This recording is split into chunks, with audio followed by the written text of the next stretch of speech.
పండగలే high power ఉల్లాసం high power ఉత్సాహం high power ఆరోగ్యం హై పవర్ ఆనందం గుంటూరు వారి XXL మరియు హై పవర్ హార్స్ దేశవాళీ మినపగుళ్ళు బంధాలు అనుబంధాలు మరింత దృఢంగా మరింత బలంగా.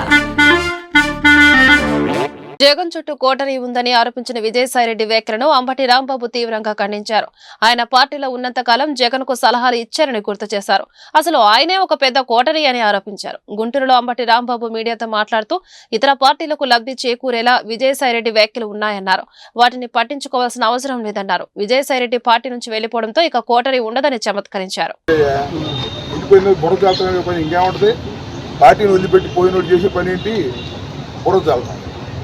ఆయనకు అదేం పెద్ద అతీతం కాదు. ఆయనైనా సరే ఆయన పార్టీ నుంచి వెళ్ళిపోయాడు కాబట్టి ఈ పార్టీ మీద బురద జల్లే కార్యక్రమాలు చేస్తున్నాడు.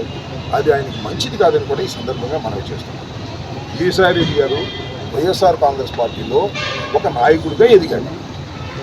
నాకు తెలుసు వైఎస్ఆర్ కాంగ్రెస్ పార్టీ ఆవిర్భావం కాకముందు ఆయన ఒక chartered accountant. YSR Congress party ప్రారంభమైన తర్వాత ఆయన దినదిన ప్రవర్తమానంగా పెరిగాడు. ఈ రాష్ట్రంలో పార్లమెంటు సభ్యుడయ్యాడు. పార్లమెంటు సభ్యుడు అవ్వకుండా పార్లమెంటరీ పార్టీకి నాయకుడిగా కూడా వ్యవహరించాడు. వైఎస్ఆర్ కాంగ్రెస్ పార్టీలో కీలకమైన బాధ్యతలు చేపట్టాడు. జగన్మోహన్ రెడ్డి గారికి లెఫ్ట్ చెవులోను రైట్ చెవులోను ఆయనే సలహాలు ఇచ్చేవాడు. ఏదన్నా క్వార్టరీ గేటరీ ఉందంటే ఆయనే క్వార్టరీ ఇంకెవరు లేదు. మరి ఆయన మాట్లాడుతున్నారంటే నేను ఏం చెప్తాను, ఇప్పుడు బలహీనంగా ఉన్నప్పుడు 100 మంది మాట్లాడతారు. స్వామి మేము బలహీనంగా ఉన్నామని అనుకుంటున్నారు. 11 సీట్ల ప్రతి వాడు మాట్లాడుతున్నాడు. అది బలంగా ఉన్నప్పుడు మాట్లాడలేదే. సాయిరెడ్డి గారు ఈ పార్టీకి నుంచి బయటికి పోయాడు. బయటికి పోయిన తర్వాత ఇక పార్టీ మీద అవాకులు చవాకులు పేరడం ద్వారా ఇతర పార్టీలకు లాభం చేయాలనే దుర్బుద్ధితో వ్యవహరిస్తున్నాడు.